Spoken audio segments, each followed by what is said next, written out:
I. Yeah, I'm not a fan of daylight savings time. Yeah, no, it's really awful. I grew up in a little town in Indiana, didn't change. And, Yeah, but I forgot they do that. But Yeah. we're 20 minutes from Ohio, and that's where we got our TV from. So half the year I could watch shows that I couldn't watch because they were on here. That's hilarious. It's not And then like- they all went away. Yes, That's so funny. it was totally, it's true. That's really funny. Like parts of Indiana and then parts of Arizona, that's all. Yeah, the lights in the church parking lot across the street, like they're on till like, I think they turn them off from like 4 a.m. to 7 a.m. or somewhere around there. Recycling conscious. Might be 6. I think they're on by 7. Either which way. I on Sunday mornings or on Saturday nights, I tell Judith, like, she asked me, like, do I want to wake up with her when she gets up, or do you want to wake up with the dog? And usually it depends on how much I feel like I need to like refresh before in the morning. If I'm feeling fine, I don't do it. So I told her last night, I was like, I'm fine, like on this Sunday, like just wake me up. And on Saturdays, I usually sleep in our bed downstairs because she just, just want to give her space to go to bed early and not wake her up, And so she just sends the dog down, and she sends the dog down, and I, kind of sleepily get out of bed. And I walk outside, and it's pitch black. I'm like, I told you this morning, I was like, I was so mad at you for like a second. I was like, I told you I wanted to sleep in, and then I remembered. I was like, oh crap, it's daylight savings time. That's why it's pitch black outside still. Are there any like sunscreens on, which was great? Oh, they're on our garage. There is, but no, those are all timered. Yeah, but they're all off when I went out. I was like furious with her for like a second. I was like, oh my gosh, I'm up so early. Goodness. Oh, I got it. just. What do we got here? Little clap cake. There you go. Hopefully so. Did you bake it this morning? Yeah, amazing. Golly, Tim, this is what I. Yeah, I agree. Oh, yeah. Yeah. Yeah. Judith said it was very exciting to take her one of these. Yeah, so good. I'm not here next weekend, so I gotta go. Hey, then. Hey, Seth. How are you? Pretty good. Stacy sent her a guy, she's having some You're Dallas? blockage issues. That's no fun. Yeah. Diverticulitis type stuff? Oh, no, but last time I got this Right, light, so like, since my I mom had passed. 4 years, 4 years ago or something, and they had to, Girlfriend, they go to the hospital and literally shove it to me down the throat, like suck stuff out of that way to kind of. That's awful. then that. Yeah, she did the most painful thing she's ever, and Yeah, well, I did childbirth. I definitely hope that we don't have to do that again. Nice. Yeah, you know, it's probably had the immune policy. But, and it's safe. Okay, so you're like cooking up Yeah. together. That's fair. That one. Well, I've been going to. think Yeah, I wouldn't either. that's why No, thank you. All the time for my mom. Oh, this is wonderful. Yeah. All right, that's good. Yeah. Actually. And so I would see my sister a ton, That's good. but now we've had a year of not, so. I need to do that. Yes, you do. Sisters are some. We talk every day. I mean, that's not, it was just, We email. My sister's deep in her group. She just lost her husband. oh, And it's awful watching her go through it. It's horrible. horrible Mhm. and hard. Really, really hard. Yeah, basically, it's like, they just left the bed for me. Cause of Oh, the that's nice. last year of my mom, Okay, sure. I know. so, I was just Oh. It is. 50,000 miles over on my heart Oh here. my God. Oh, that's- Yeah, I can't do that. How many hours can you drive without falling asleep? I'm like an hour and a half. Well, I mean, I had it down to a science, right? Like, And I know where the best french fries were, and where the best iced tea was. Uh-huh. Yeah. I load up on beers and lollipops and things that. It was my like, Wait. french fries are my gateway food, so I don't, not very much. And, like, have like this stuff, Your gateway food? yeah. There's gateway drugs, I've never done drugs myself, Yeah. alcohol, I'm just saying, like, I've never, right, so. The joke in my group is like, when I'm 90, I might smoke a joint, but it's not for Have that. a four-way. So anyway, I say they're my baby food, because I would just like to do like fries and chips. Other crappy food, yeah, Like it's my life to start. yeah, So it's like, no, but it is. yeah. Easier said than done, but when you're driving to see your mom and pop. I was like, this Illinois town, I told Judith Experience. that I wanted to lose some weight because I'm getting, like a belly. And I've been thick skinny my whole life. And Welcome to Michigan. well, no, welcome to your 40s. Yeah, there's that. the winter is not a friend. It's no different down in Illinois, Okay. honestly. It's more depressing. We had less snow. This is an amazing winter. I love this winter. Yeah, great winter. I loved it. It snowed like every day for like 40 days. It was like winter. Mhm. We But haven't had a winter. that's what I was thinking. I'm trying to see if I can, do different things and like blah blah blah. I come back there. I'm like, yeah, I talked to everyone. They're pretty much like, you need to change your diet and stop eating shitty food. And I was like, this is really not the answer I wanted. And she's like, yeah, but did you expect any other answer? Yeah. And I was like, well, I hope. She's like, well, then you're an idiot. The doctor said that? No, Judith. Oh. Like, of It's course, true of though. course you have to change your diet. Like, well, I didn't want to. It's true though. Hard to change though. Yep, Fries It is. everything, you just. yep. Yep. And again. Gateway. I'm now at the part where I generally eat pretty healthy, but now the doctor is, but how big are your portions of Yeah. healthy food? Yeah. I'm like, oh. Yep. I Yeah. love vegetables, with the lots of butter and salt. How Right. are you having? But they're vegetable.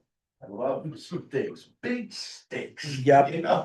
Well, I met Judith when I was 37. And right about when metabolism's starting to change. No, I was 36. Either way. And I just can't imagine what it would be like if I had just been like still single and eating spaghettios in my like bachelor pad, like eating just like terrible food. Like I eat pretty healthy now. You got Like, ramen. yeah, I would be deeply unhealthy. It would be bad. It'd be a lot worse.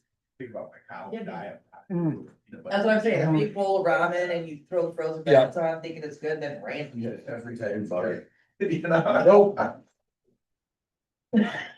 be right back. Oops, sorry. My bad, man.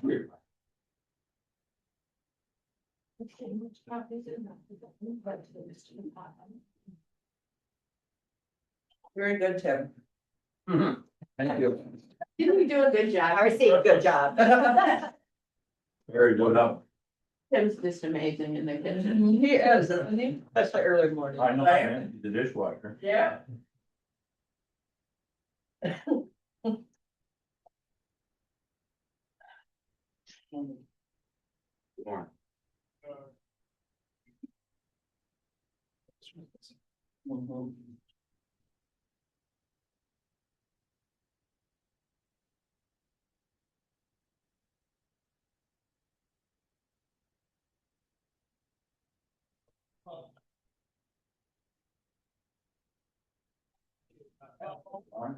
Thank you, sir. On you.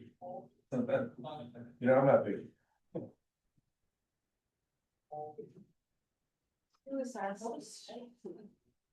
Oh, Darcy. Darcy.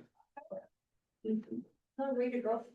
You right back. You can tell him.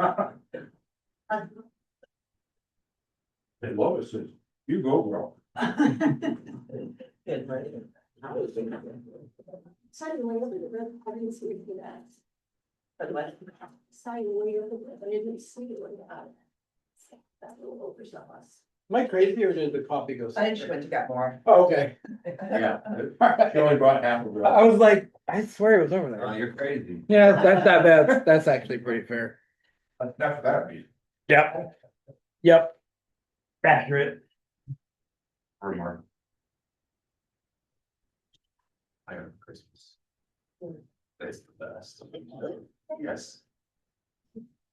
I go through notebooks like nobody's business Oh, because of work. I'm just constantly just taking notes all the time. And so this thing, I have it set up where I have my personal like folder and I have my work folder. And then if I need to upload anything from my like work notes into like PDF or something like that. I can highlight it all, it'll translate it to text, like type text, then I can upload it to my Google Drive and email it to my.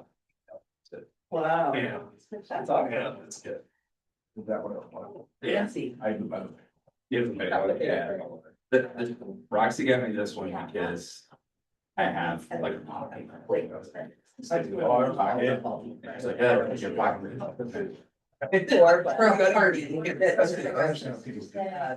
Formerly known as Daddy Otter, but it's for I have Alan, to. so. That's a company phone. Wherever, and I made it easy, so I was blowing up the phone, Yep. just see how long they last. But Well, I make it that's right, it. pick them up a couple. They're both black. A little a day, you know what I mean? I just literally. Yeah, I should just tell them. Like, yeah. I won't ever come. Uh, I'm like, which phone went off?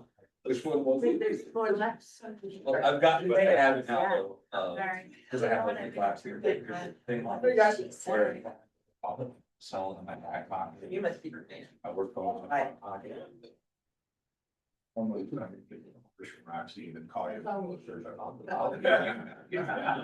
You have this number, I'll give you that. Make the soup and sandwich. Oh, that's right. What? You do have that. If you make the I'll give soup you and that. sandwich, Oh, the veg, got it, yes. there'll be some dog. That will be a little part of it. Okay. About Ireland, but it's about fox hunting and fox hounds. So there'll be some dog activities. Right. Should I bring the dog? Pardon? Should I bring the dog? That would have been awesome. So. Yeah. All right,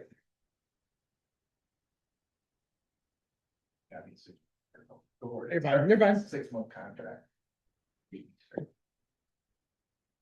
So who all was able to read some?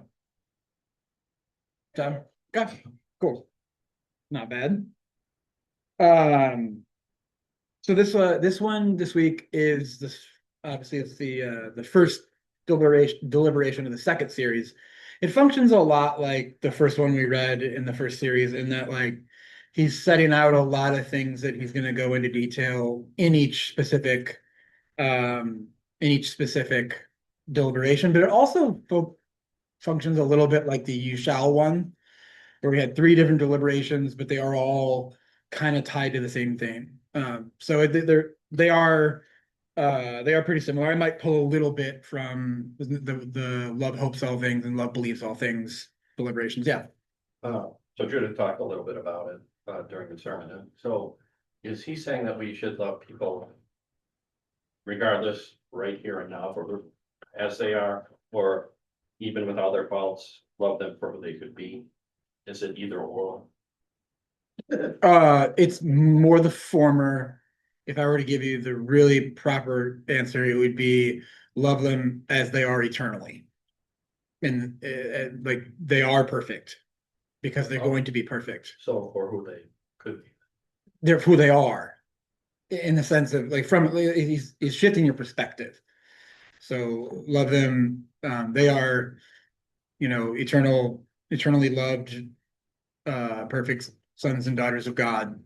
But right now they're kind of jerks. I mean. Yes, and that's my temporal perspective, and he's trying to get you to take your temporal perspective and move it to a higher one. So we're to overlook the jerkiness part of it. You are to literally act as if it does not exist. Yes, Is it what doesn't? it doesn't. They're faults. Oh, okay. And we will get into that quite deeply in the one which we'll do next week, probably, which is love covers a multitude of sins. I have a humorous anecdote. Okay. I used to watch that 70s show. And the mother is talking to the daughter and they're not getting along. The daughter's got lots of faults. And she tells her daughter, I love you, but then she turns around to like no one in particular and says, because I have to. She's the mom and it's like Yeah. the family thing. I thought it'd be more humorous than that. Oh, I got. So we love someone but not like who they are. Yeah, so we also have to remember that in that, we're talking about last week's we have to remember in that one, it's the people who are in front of you and it's not a matter of like, we're not talking about choosing friends. We're not talking about, we're talking about the people that are in your life right now, loving them. And so like the best answer I could give to that is, when, put it this way, the more you do what Kierkegaard is telling you to do in your own heart and your own mind, the less it will matter whether you like them. Does that make sense? I don't know how to Okay. get there. Yeah, no, yeah, and that's fair to say. There's nothing wrong with. Like, actually, I was on this, I don't know, so many years ago, like, we lived in Rockford, everybody's like waving at you. Like, whether or not they know you or not, and I grew up here, so we don't wave at each other until we know each other. It's not that we're unfriendly or anything like that, we just don't do it. But I decided, that's it, I'm starting to wave. I missed that from living in Rockford. And so there'd be numerous times I would wave, and, people wouldn't wave back. And my, kids would be like, well, doesn't it know you and they don't wave back? I said, no, I'm doing it for me, not them. And it's like, I'm loving them, I'm kind of doing what I'm supposed to do, and I'm not really judging them for not doing what they're supposed to do. And the other thing that pops in my head when you were talking to, and maybe I'm remembering the story wrong, but is a Christmas Carol with that Beezer Scrooge, whatever it is. You remember not Bob Cratchit, not him, but there was the nephew, right? That would come in and invite him to the Christmas dinner, and it was always so happy and whatever, and then Beezer's like, rah, rah, rah, rah, and the nephew's like, well, you're invited, and then, doesn't like let him bring down his day or anything like that. It's like, you can't control what other people do, you can't control how pleasant or anything like that they are, but you can control how you interact, you can control how you love them, right? And so, yeah, those are the two big examples that just kind of popped in my head. Yeah. And also, I think a lot of what Kierkegaard is trying to do is trying to get us to shift our perspective and our focus too. Like, and this is like, we talk about it like it's a one-off event, this shift in focus and this shift in, but it's not, it's a habit. Like, it's this continual. And so saying that I don't know how to get there is, of course you don't. Because it's really hard. And and Kierkegaard would say, would also agree, like, of course you don't, because we don't learn these things until we do them in repetition, and in making them a part of who we are, with not just big attempts at big changes, but these moment to moment things. And so, like, I think we can all, at least though, like, get some understanding of what it is like to uh to have somebody annoy us just a little bit less because we're loving them better. Like, it isn't that, oh, I started loving them and then I just didn't care at all how they made me feel. Like, well, we're still human. But I think what he's saying is, the more you do that, like it's an inverse, you're going to create an inverse ratio. Like, the more you are loving, caring about how I am ordering my internal states, the more I am caring about, all these internal, like moment to moment choices about what I'm allowing myself to think and how I'm comporting myself and towards all these people. The more I'm focused on that, I will just by nature be less focused on the irritations, the abrasions, the difficulties that come with people that are just difficult, and people that are difficult to love, because some of us are more difficult to love, and some of us are in different places in life than we'll be later in life. And this person that, and I've got a buddy of mine that, and to be totally honest with you, in high school I couldn't stand the kid. Like, and he was just a loudmouth and was kind of cruel, and very much seemed like he was headed for burnout. And now he's like the best dad I know, and a great husband and a really good friend, and he's kind, and it's not that, that, like, some gigantic, he's still Kyle. Like, he's not like, he didn't somehow like get a whole new personality. But number one, I love him more now, and but also he's different. Like, you know, these people change these things can, so I think just I guess I'm blabbering on, but I think the important point there is that focus is not it's just not as possible to be focused on how much this person is annoying me when I am focused on I'm going to love them. I'm going to change the way that I react to them in the moment. I'm going to change the way that I think about them. I'm going to change the way that I actively, not just reactively, but actively try to, you know, love them in the ways that Kierkegaard was talking about. Yeah. Well, there's something you said too about like consistency. Mhm. It's like, I remember years ago, my dad, there was a guy in our office that eventually he would irritate pretty much everybody. I'm certain, but it was pretty much always the same way that he irritated him. My dad, I thought it was kind of lucky at the time, but I didn't eventually figure out the wisdom with it. He was like, well, at least he's consistent, you know? And there is something to be said about somebody who has consistent behavior, operates the same way, the same mannerisms, does the same type of thing, even though you may not like them. But if I'm understanding, I'm never gonna get the Kierkegaard, I'm never gonna get the pronunciation. You can say Kierkegaard, that's fine. Kierkegaard or Yeah. whatever. But it kind of the way I'm looking at it, he's kind of like saying, look, you kind of gotta, in order to love them, you kind of gotta meet them where they're at. You know what I mean? Like, I never had a particular issue with this guy, but he was pretty consistent in his behaviors and what it is that he did. For me to have some expectation that I just invented that he all of a sudden changes behavior or act in a different way. I mean, who's being unrealistic in that situation? It would be me, you know, you expect a duck to duck, you know, walk like a duck, talk like a duck. You're a duck, right? Well, these people, they might have behaviors that irritate you, but at least they're consistent. You know what you're getting, and you know, you're deciding whether you want to love them. But wasn't Charles Manson and Hitler consistent? Yeah, but I mean, those are talking about actions that infringe upon, you know, personal safeties and rights. This guy wasn't doing anything like that. You know, he just had, you know, the ways that maybe the tone that he took, or, you know, I don't want to say necessarily abrasiveness or anything like that, but he just rubbed people the wrong way, but he did so in a consistent manner. And people would be like, well, you should do it this way. You should do it the way that makes me feel more comfortable and makes other people feel more comfortable. It's like, well, that's, maybe you need to, don't want to say it's from a skeptical standpoint, but maybe the expectations are too high. If you have generally low expectations when you go into an encounter with somebody, and not to be necessarily disappointed. Like with him, he would be somebody that had kind of low expectations with, and Well, hold on to that thought till the end of this one, because that's relevant. I'm gonna read a section on building up. It's probably gonna be on the start of your second page-ish. So to build up is a metaphorical expression, yet with this secret of the spirit in mind, we should now see what this word signifies in ordinary speech. To build up is formed from to build and the adverb up, which consequently must receive the accent. Everyone who builds up does build, but not everyone who builds does build up. For example, when a man is building a wing on his house, we do not say that he's building a wing, but that he's building on.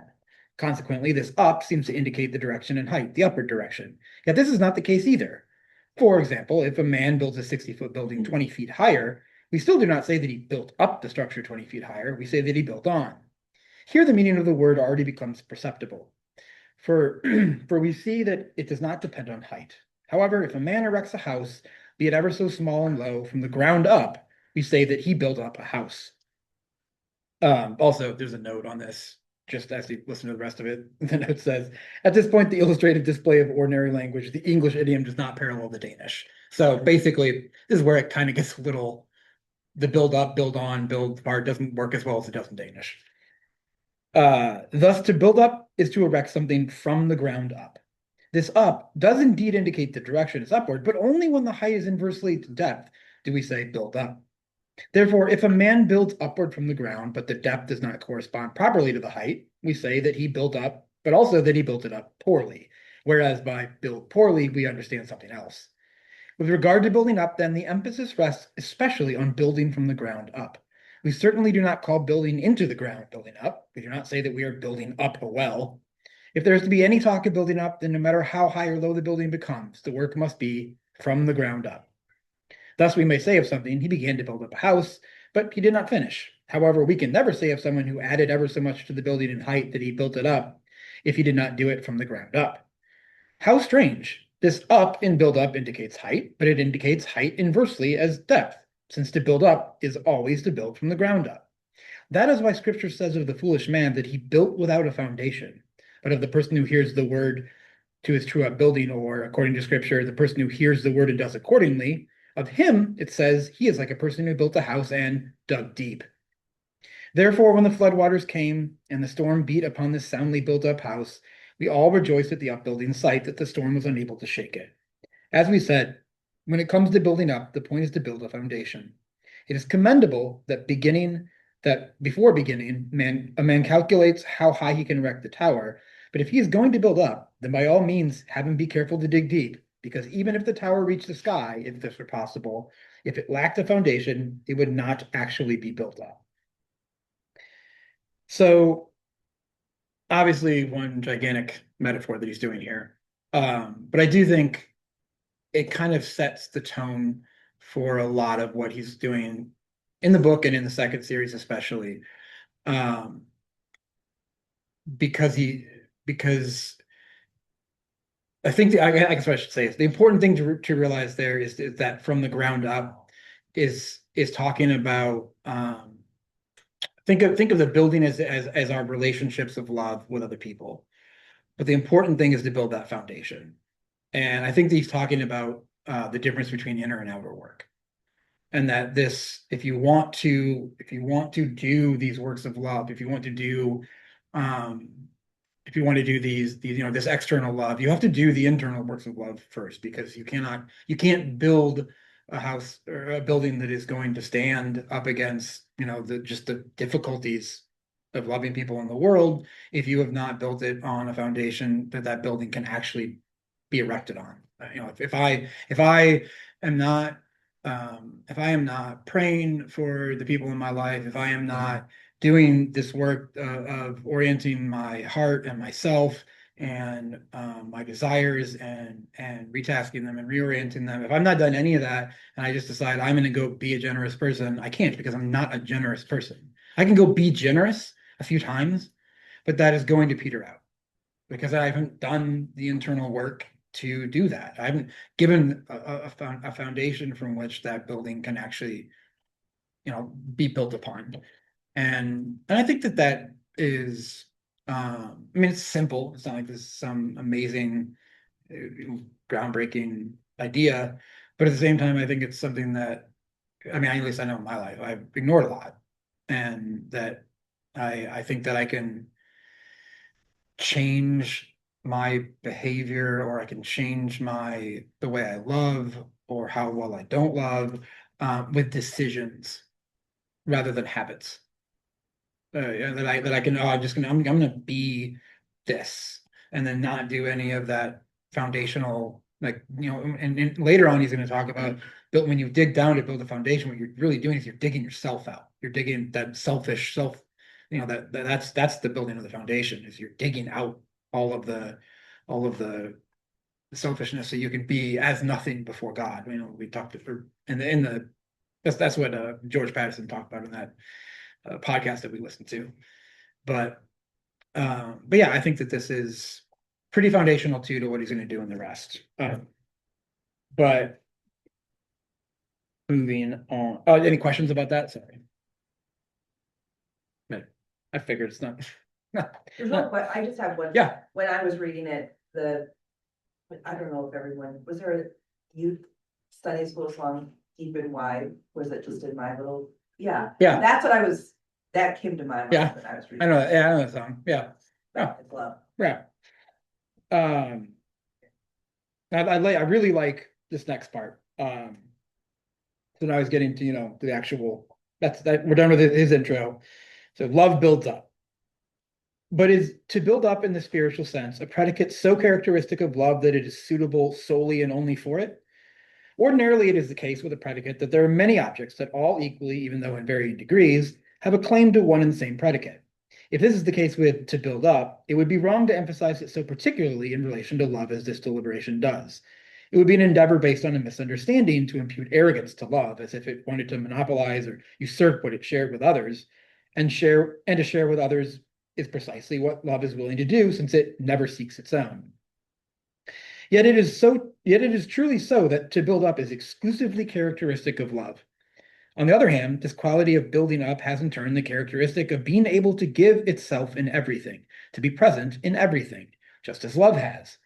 Thus, we see that love, in this characteristic quality, does not set itself apart and alongside another, neither does it plume itself on any independence in being for itself, but completely gives itself. The characteristic is that it exclusively has the quality of giving itself completely.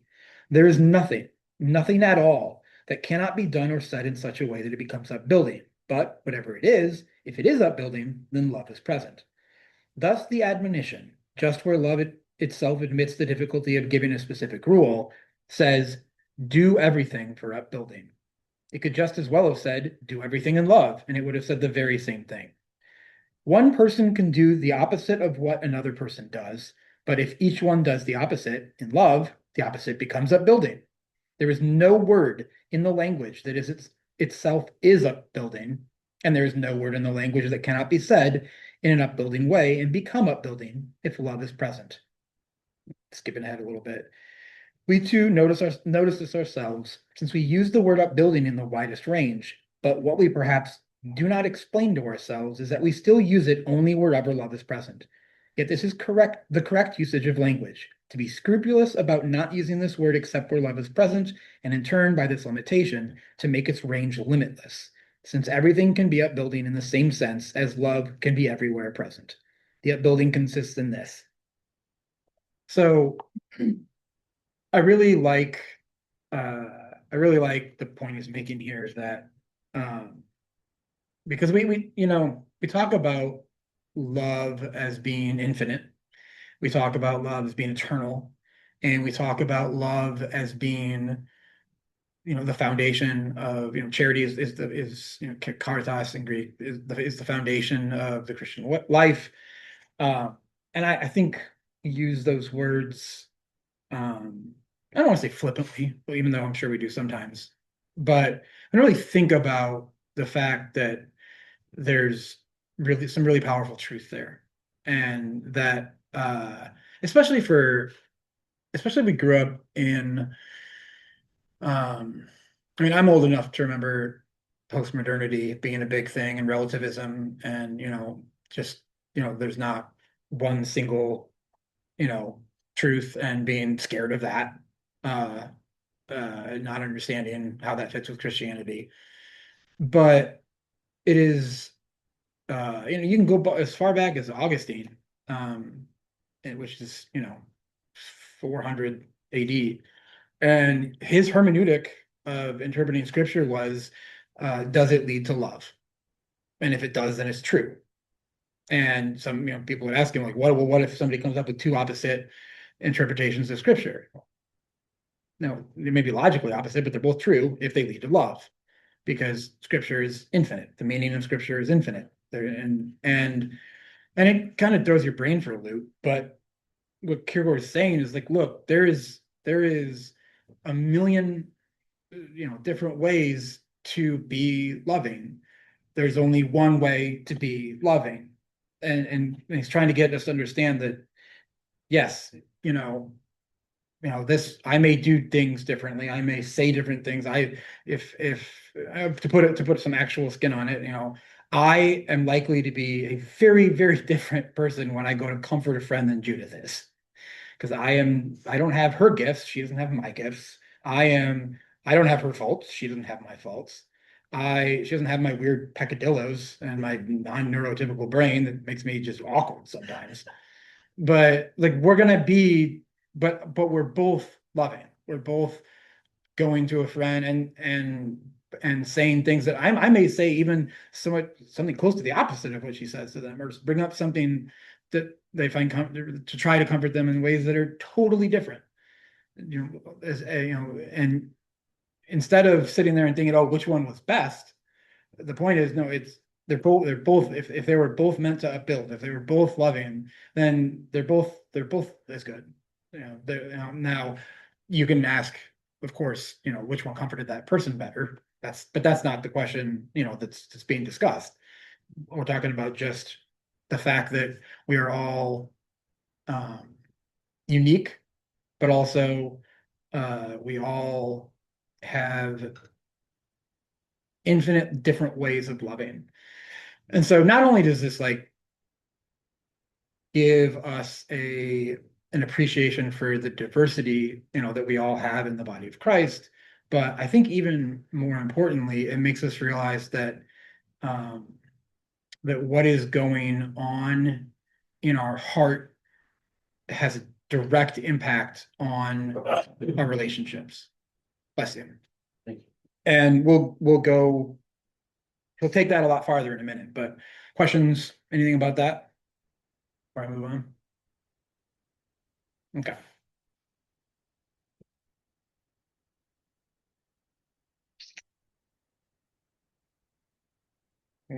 Yeah.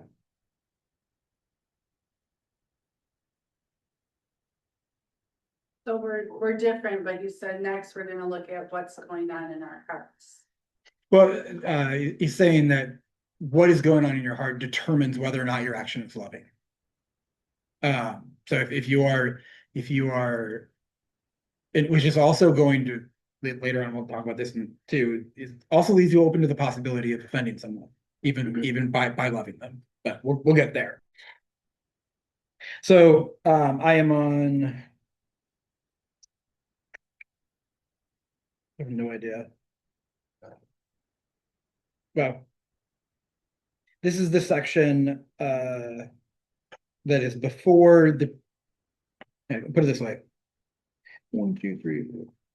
I am about 2, 3, 4, 5, 6, 7, 8 pages in, so it should be somewhat similar.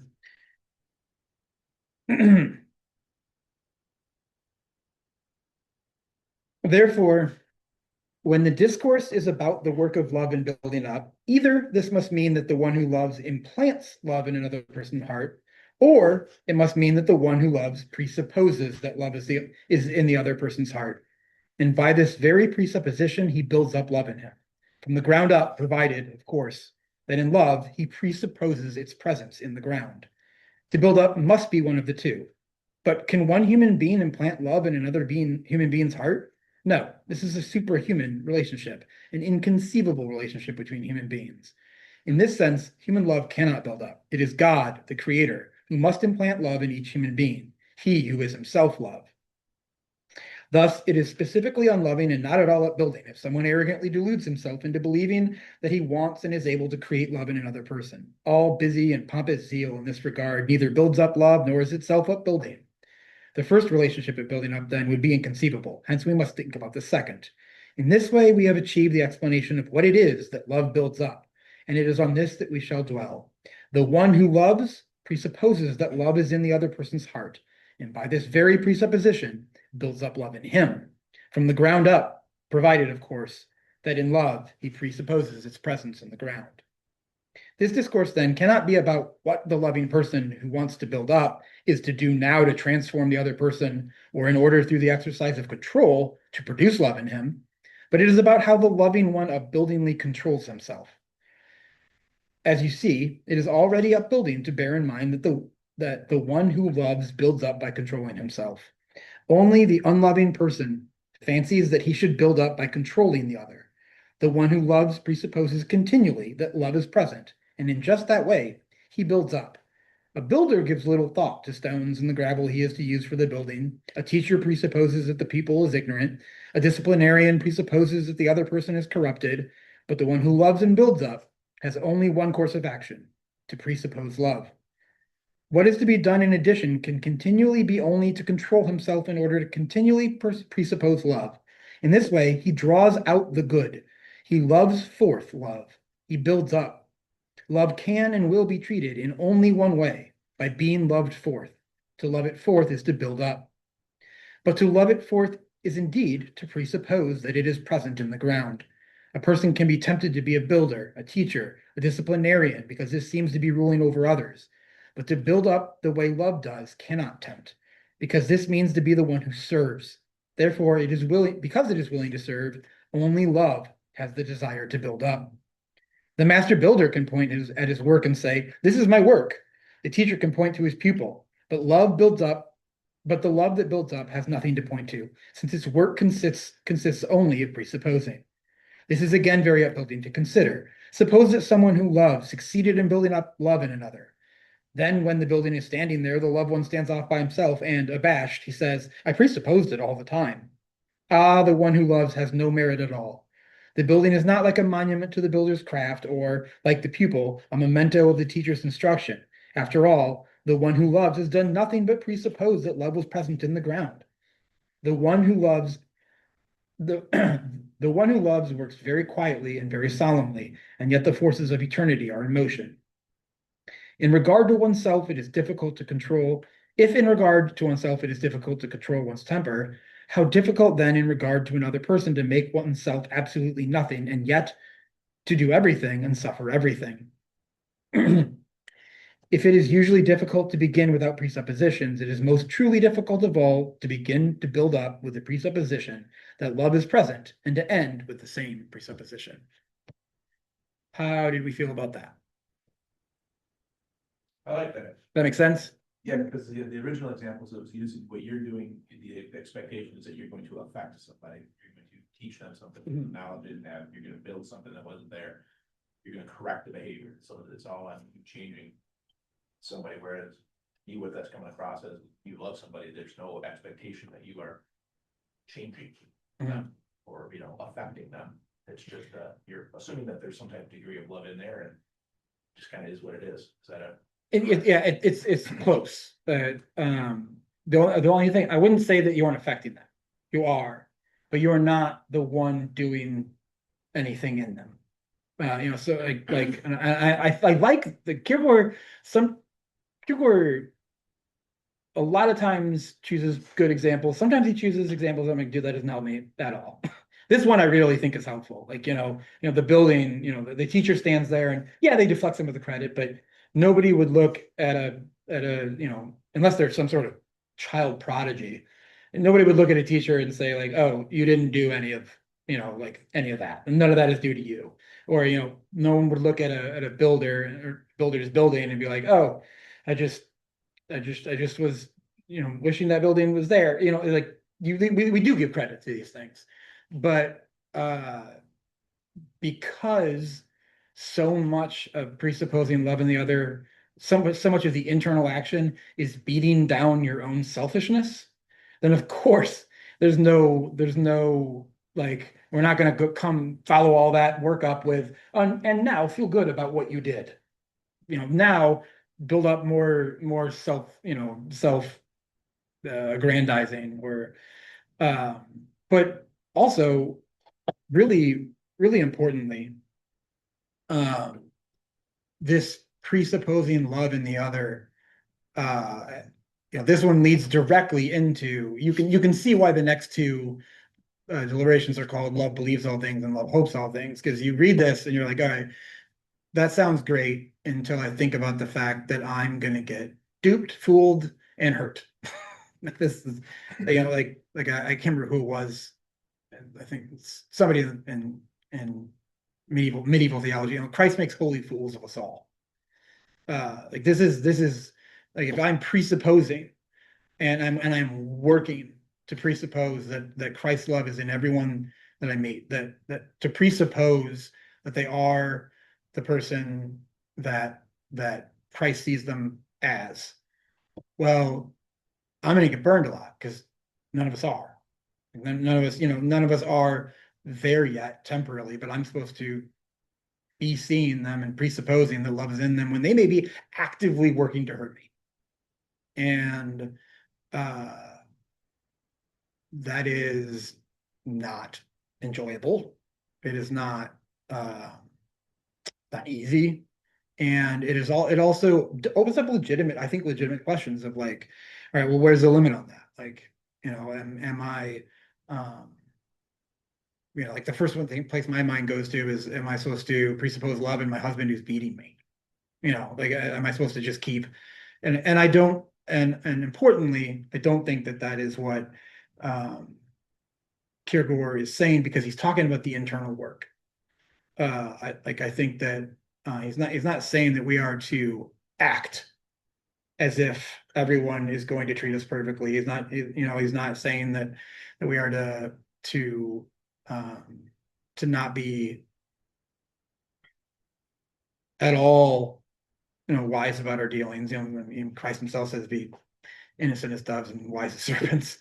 But I do think though that really importantly, he's saying in your inner life, there is to be no judgment and nothing but the presupposition of love in another person's heart. And I think that that definitely makes it difficult to move through the world because those two poles are kind of opposed to each other, like being wise, but also being just so relentlessly presupposing love in other people. And I think this is my own interpretation. I think that's the point for Kierkegaard, is because a lot of what he's done for us is throw up all these trip ups that keep us from coasting mentally, emotionally, spiritually through the moments of our life. Like the more you hitch up on like, oh, what am I supposed to do here? Like the more like it's a lot easier to it is a lot easier to pay attention to where you're walking when the ground is broken. You don't really pay attention to your feet when you're walking on a nice paved walk. If you're walking in the mountains with roots and rocks and everything everywhere, well, you're going to be moment to moment thinking about where you're going and what you're doing and paying attention to your direction and your steps, every step, every moment. And I think that was what Kierkegaard was intentionally doing, is making that more difficult so that we are forced to do those kind of moment to moment. Okay, am I coasting? Am I doing this work? Yeah. Well, I think this goes along with the sermon today, like Jesus knew, I mean, he actually knew who the woman at the well was, but he only treated her with love, and that she was amazed by that, and so, and that, he knew exactly who she was, but, so he totally showed love. And where the other if it was one of the disciples, they wouldn't have even stayed there, but like they wouldn't have even talked to her, or someone, and any of the Jewish people wouldn't have even talked to her, but he did, and he showed her love, so despite who she was. And I also think it's good to remember that Kierkegaard is telling us this is what we should do in every movement, but he is not telling us that we should feel like failures if we don't do that in every movement. It's good to remember, and he's saying that he explicitly says it twice at the beginning of each set of deliberations that I'm not perfect at this either, but we're thinking about what we're called to be doing in every moment, and basically what he's saying is this is what Jesus did. We're called to be like him every moment, to presuppose that love is in the other person. For Jesus, that's really easy because he's also God and can see that who that person actually is. Like he sees their true self. We don't. We are the accumulation of all the moments of our lives, and so long as we're still alive, there's more to come that is me, and I'm not even fully me yet. But we are called, like you said, to love exactly like Christ did, but to remember that when this seems, it's those twin poles of Kierkegaard again. To remember that when this is seeming incredibly difficult, how could I possibly do that?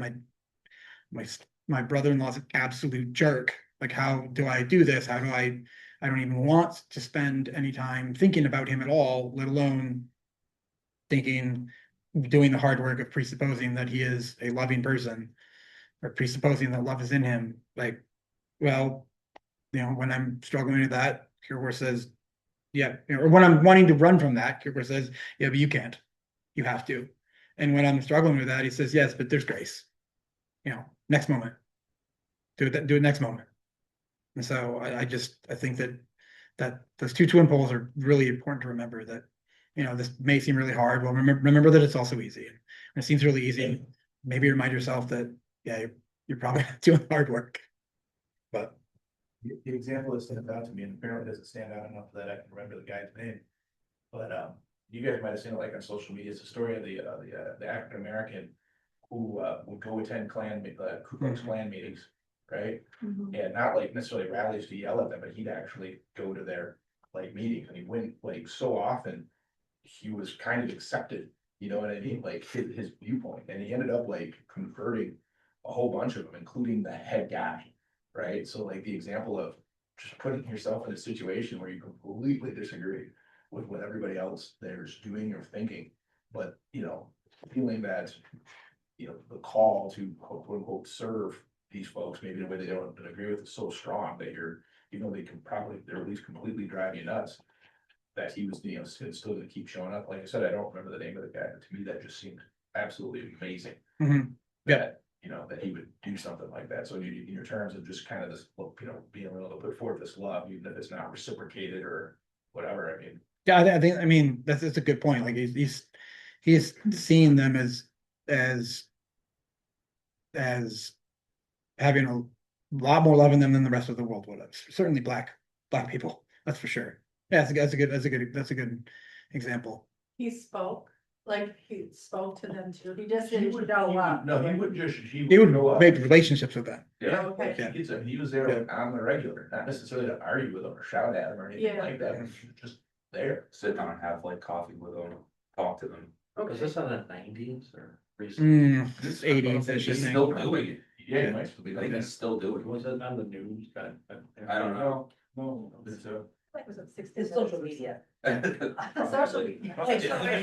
The news. Yeah, yeah, Social yeah, media. yeah. It's just AI. But honestly, No, he's been doing it for That's a cool. long time. I think since the eighties or something like that. Yeah, he's not like a, hey, look at me guy. It was just kind of considered Yeah. something that he considered as kind of his mission to go do, is have a relationship with these people. And I think, you know, maybe the distance that it created is you have these people that have this assumption of how, you know, African Americans are and whatever, and then here's this guy that they really get along with. You know, and then all of a sudden it kind of, stuff doesn't match, you know, I think Yeah. that was kind of his like conversion process, for lack of a better word. But yeah, he ended up converting the main guy, completely gave up Ku Klux Klan. And I don't know how the structure works with the main guy for whatever region or whatever he was in. The dragon. Yeah, something, yeah. Yeah, go ahead. I was just say, I mean, that's an amazing example. And I'll have to look that up, but for just like a personal, more whatever, first of all, I wanted to say, I'm not like going to therapy all the time, like I was saying last week. But with all of the like therapy that I have had in the past, it's just really interesting to read all of this. Mhm. And as I mentioned the other day, I have family members who are struggling with substance abuse. And I hadn't heard from one of them for months, but kept, because I want them to know that I'm here and love them. I just kept calling or texting and everything like that. Well, they called Thursday night Okay. and I sat in the car, finished the conversation. And didn't ask like they would throw out a bait for me to hook. Yeah. No. You are where you are. I'm going to meet you there. And it was just, you know, Good. I'm not saying it was this only, Yeah, I'm just yeah. saying, it's when you, I don't have to like what they're doing, they seem fine. They don't think they have a problem. Yeah. So why is that my problem? Yep. I don't need to make that, you know, like it's really hard to get there. Yeah. And then on top of it, you have to continually remind yourself to do that every single time. Me, I have Yes. to do that every time, they're gonna do what I need to just love myself where I am, so I can love them where they are. Is that, It does, yeah, and just like we just read, like it's, I can't remember how he exactly puts it, here's the. Yeah, you, as you see, it is already a building to bear in mind that the one who loves builds up by controlling himself. Mhm. And it's really difficult to not want to control the people we love. And we don't think of it that way, but once you start realizing all of the ways that we try to control the people we love the most, like my wife, like I try to control her all the time, like just unconsciously. Like, oh, I say this so I can, like, oh, if I say this, and this happens on a basically subconscious level. Some of it is more conscious than others, but oh, if I say this, then she'll do that, and then this thing will happen so that I feel the way I want to feel. And it's all just we're all just wired to, and that's in a very, not to toot my own horn, but a very loving relationship. Like that's in a very good, I'm still doing, like I still am trying to control this person that I should just be building up. And I think it's one of those things that Kierkegaard hits over and over again. We're self-deception machines. We're constantly deceiving ourselves, and we have to be really digging into the ways that our brains are and our hearts are actually doing things in those moments. What I'm actually doing, because we're like, another way to say it is we're on copilot, or we're on autopilot a lot, and the base autopilot program for a human being is just deceive yourself. Just deceive yourself and make life easy. That's the autopilot. And Kierkegaard is trying to rid us of that. He's trying to rip that entire program out and say, no autopilot.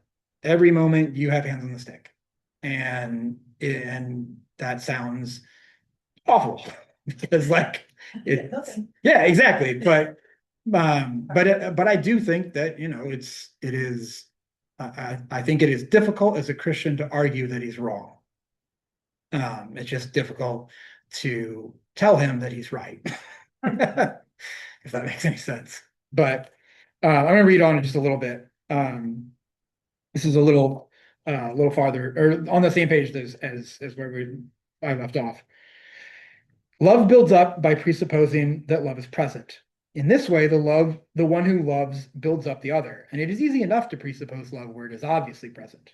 Alas, but love is never completely present in any human being, inasmuch as it is indeed possible to do something else than to presuppose it, to discover some fault and weakness in it. If someone has unlovingly discovered this, he perhaps wants, as we say, to remove it, to pull out the splinter in order to build up love properly. But love builds up. To him who loves much, much is forgiven. But the more perfect the loving one presupposes the love to be, the more perfect the love he loves forth. Among all the relationships in the world, there is no other relationship in which there is such a like for like, in which the result so accurately corresponds to what was presupposed. One raises no objection, does not appeal to experience, because this is indeed unloving, arbitrarily to set a day when the result will now be manifest. Love has no understanding of such things. It is eternally confident of the fulfillment of the presupposition. If this is not the case, then love is on the way to being exhausted. Love builds up by presupposing that love is present in the ground.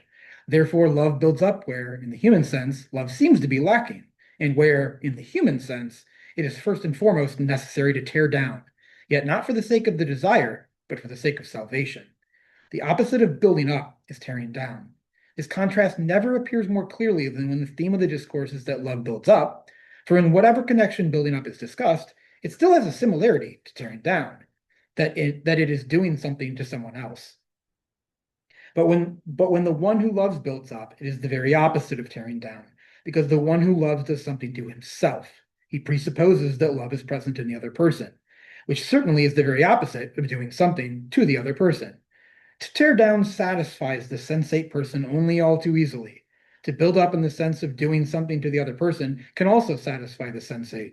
But to build up by conquering oneself satisfies only love. Yet this is the only way to build up. But in the well-intentioned zeal to tear down and to build up, we forget that ultimately no human being is capable of laying the ground of love in another person. He's just really repeating some of the things we've talked about, but hammering it home. Basically, my responsibility and love to another person is internal, with regard to their own relationship with God. That I cannot, guys, has anybody in here watched the TV show Firefly? Okay, there's a movie that came out after it called Serenity. And they're all sitting around the table at the end where they've just found out that the government has done this awful thing to people, and they did it in the name of creating a utopia, a common theme. And the main character wants to go stop them, and he says sooner or later they're going to circle back around to the idea that they can make people better. And he rejects that idea wholesale. And that's what Kierkegaard is rejecting. We can't make people better. We can't, there are lots of things that we can do to love them well, There are lots of things that we can do to build them up and make it easier for them to become better people.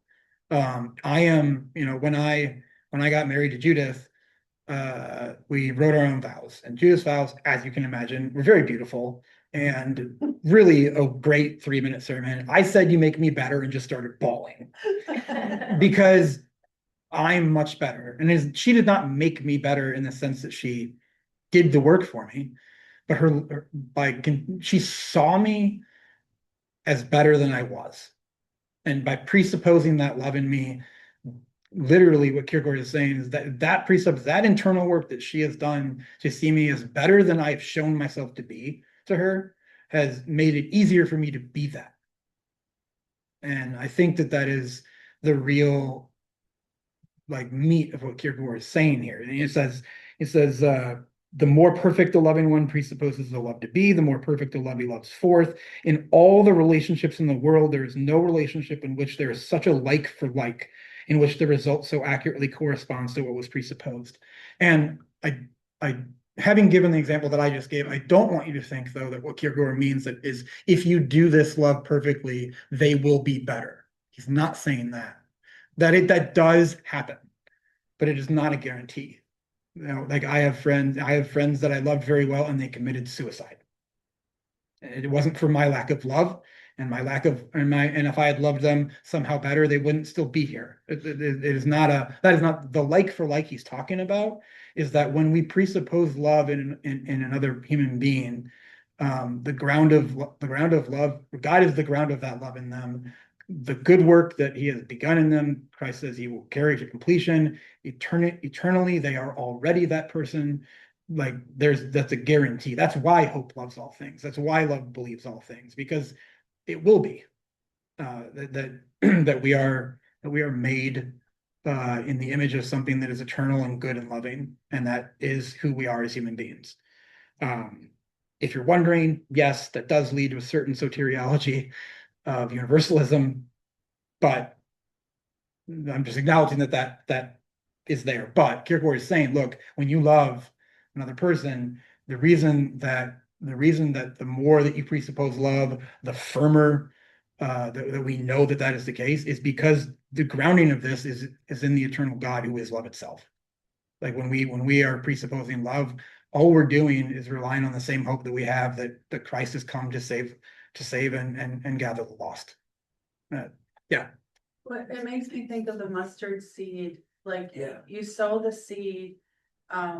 And some people, with you and Judith, you see the progress or whatever, but other people who you come in contact with, that mustard seed is so small, but you sow the seed.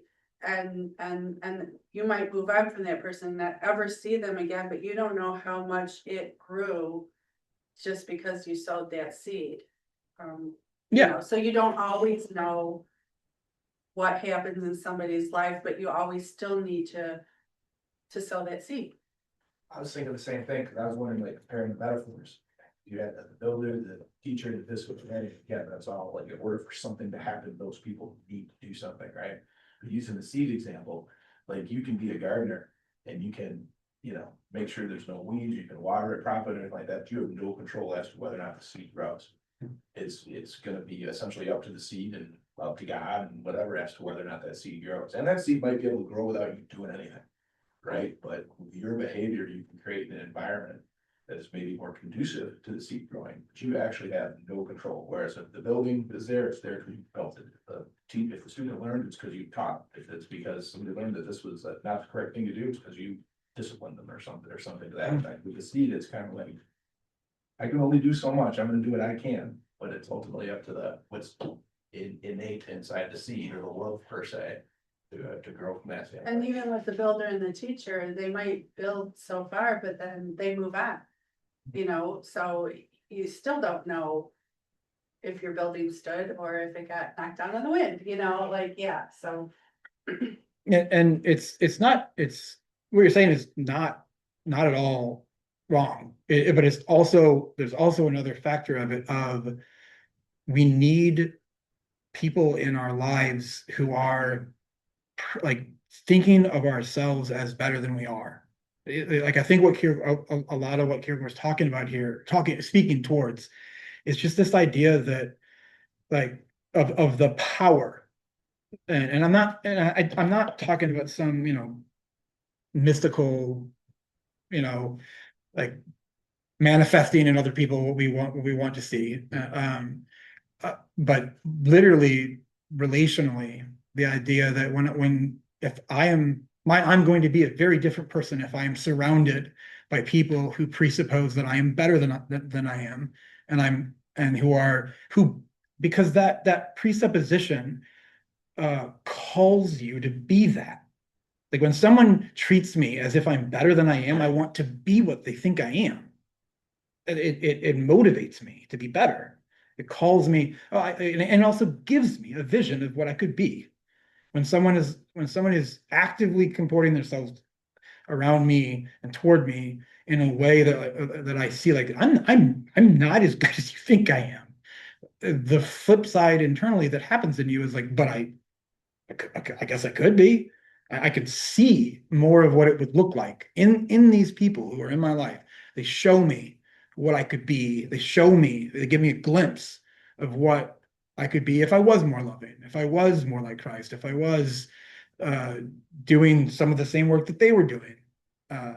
And so there is that direct, like, like I have to do this work, but and they're not sowing anything in me. They're not, and again, I'm not saying that's wrong, but there's not even any work being done in this explicit example. It's just me showing you who you could be. And me, and not directly, not, I'm not talking that, I'm just acting and internally, everything that I do around you is coming out of a place in which I am assuming that you are loving, and I'm presupposing that love. The power of that, I think, is immense when we think of what it would be like if everyone in our lives just acted as if we were better than we were. I think and so Kierkegaard is saying, this is be that for people. That Yeah. seems contradictory though Mhm. to I was what thinking that too. It often is. we already just talked about for 45 minutes, like in terms of, we're not supposed to think this person should be different than they are. Meet them where they're at, like, love them where they're at, love them where you see them, but then now we're also hearing, we're supposed to But you're saying. think they're better. I'm You're saying lead by presuppose them example, better, not put, leading in them. not put No. expectations on them, right? Because that's what I was going to say. Not so. I was like, wait a second, we're supposed to like tell them or show them what Yeah. they could be. You do. But, that's, but there's a difference between lead by example and illustrating to somebody what they could be if they chose to be it, as opposed to telling them this is what you should do. Okay. It's less lead by example, and it's definitely not telling them and showing them that's for sure. Yeah. It's Josh. Yeah. Go. Sitting between you two. It reminds, so we talked about, like, what would Jesus do? You guys remember the bracelets? Yep. Oh, yeah. They made bracelets after that were the answer to what would Jesus do, and it was he would love first. And I think the concept, at least to me, and I might just be grossly oversimplifying it, is not so much what the love is or how you show the love or anything like that. It is the act of loving them first and foremost, beyond everything else, ignoring the reality that you see as a person, because the concept is love them the way that Christ loves you. Love them in that way. Ignore everything human about it. Just act out of love the way that Christ loves you. And that's the internal piece of it. I have to do that. I struggle with that. I have to love myself the way that Christ loves me. And then I have to turn around and love every person that I see the way that Christ loves me. Yes. And assume that they're doing it. Right. That's the act of loving first. Yes. Because Yeah. regardless of me or Manson or Hitler or anything like that, Jesus is going to love them. Mhm. Without regard to what is happening. He is loving them first. He is coming to them with love, the presupposition, the act of loving them, for just like I do with my wife. Mhm. I love her, and just like you're talking about, it's the cyclical thing of we lift each other up out of love for one another. Yeah, and just to, we can close up after this, if, unless anybody's got questions afterwards, but just to put a little bit of skin on it again, to make it and it's just the easiest to do with relational examples, but I think a good example of this in day-to-day existence is when someone says to you something that was meant to hurt you, or at the very least meant to be a little selfish for them, maybe defensive, and but there's some ambiguity to it where you could take it in a better way. And what Kierkegaard is saying is, one, take it in that way, and two, literally deceive yourself into thinking that they did. They meant it that way. Like, and they're, and maybe to say deceive yourself, but like literally live out of the truth that is, and though in that way, you can see we've all been on the other side of that when someone's like, oh, I'm sure you meant that well, and you're like, I didn't, but crap. Like now I wish I was a person who hadn't done that. Like that is just a minor little example of what he's talking about. Like that's how assuming that someone is better than is love more loving, assuming that love is in them. That's the ways that can directly impact your just moment to moment relational existence. Like that doing that as a habit is going to lead to more. It's very hard. It's very hard to live at odds with someone who thinks you're better than you are. It's very hard not to change you. And yet they're not trying to change you.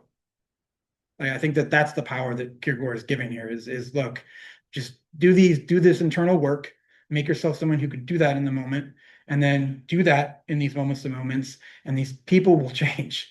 But the point of it is just not to think about the fact that you're trying to change them.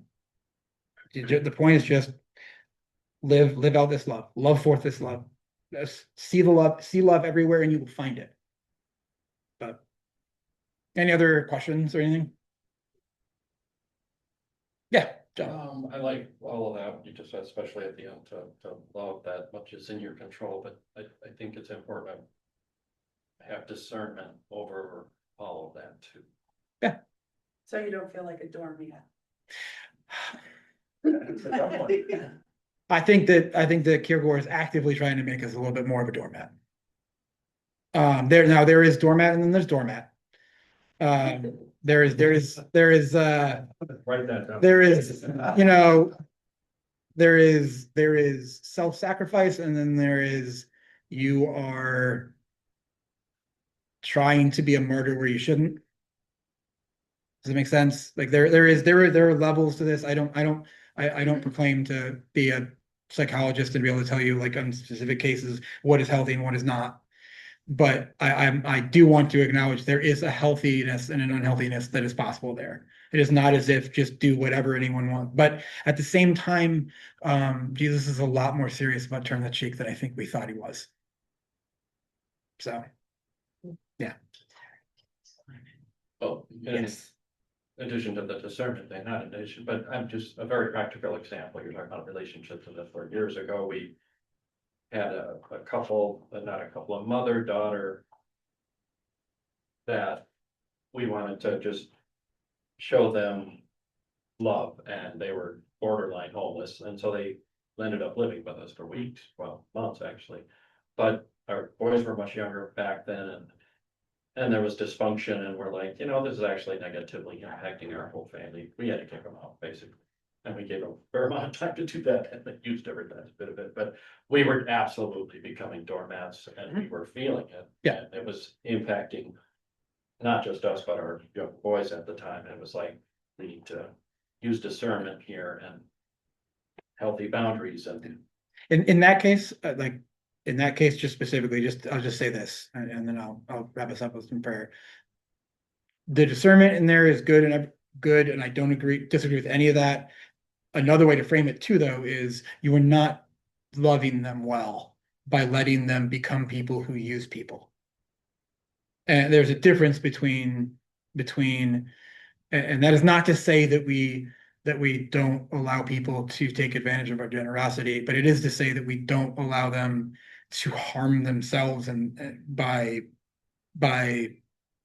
not having any consequences for their actions. That is not pull yourself up by your bootstraps. That is not don't, God helps them who helps themselves, none of that crap. But it is to say that at a certain point, you can give to someone in a way that is unloving, even though it is the same action as previously would have been loving, if that makes sense. So there's definitely things to think about in those situations. But I definitely think that it's similar to what we talked about with therapy. Yes, all that discernment is a real thing, and at the same time, we also need to acknowledge the fact that like we probably should be more of a doormat than we all want to be, and that Christ is calling us to be quite a bit more self-sacrificing than we all usually are. But let me pray because we're getting a little bit late. Holy Father, you have done a wondrous thing in making human beings. And we have done some pretty terrible things as human beings. I thank you that all of the ways that you talk about what you came to do on this earth revolve around rescue and adoption and change that comes from you. I thank you that you recognize that this is really difficult, living in a sinful world and trying to be like your son. I thank you for grace. I thank you for the saints that have gone before us that teach us, for the living community that is the church throughout all of time. And I pray that you would continue to stir in our hearts a desire to do the difficult internal work that your son calls us to. And I pray all of this knowing that we ask and we receive.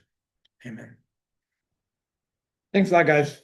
By the way, if we ever go late and anybody's got to leave, don't worry about it. Just feel like you can head out. Oh, yes, real quick, guys. Real quick. Not next week, We do. but the week after would be our last. I'm going to be in North Carolina. I am going to try and figure out if it's possible to do out there. So I will let us, by next week, we'll either miss that week and wrap up the week after, or I'll figure out a way to do it out there. Well, I want to do it. Like it's fine. I'm literally, so my former campus minister lives out there now, and for years and years and years, we watched the first weekend of the tournament together. Oh, And I'm literally going to be sitting out there watching like 14 hours football or basketball for 4 straight days. Nice. So I can do 1 hour of Sunday school. It's literally just can I do it with the technology? Yeah. But yeah, exactly. I should do an hour. Oh, okay, so next weekend is the turkey cook-off. Yes. And then, so you're out of town the 20th. Yeah. 21st, Yeah. And I will. But I mean, if we did just go one more week and finish it up on the 29th, that is the week before Easter. Yeah. Yeah. So I guess what I'm trying to say is we'll either have 2 more weeks or 1 more week, I think is what I'm trying to say. Or I don't know. okay. We would skip a week, but not do. Yeah, but I had to talk to Lisa and see how to work it out with the recording and stuff. Thanks a lot, guys. No, we're having, we do have next week. We're just gonna make sure to get downstairs, right? Yeah. We're just gonna. I will make sure that we are done by probably 10:30 or 10, whatever we feel like we need to be done by. 10:30. Oh, I'm looking at. Yeah, that's why. Who fixed the clock before?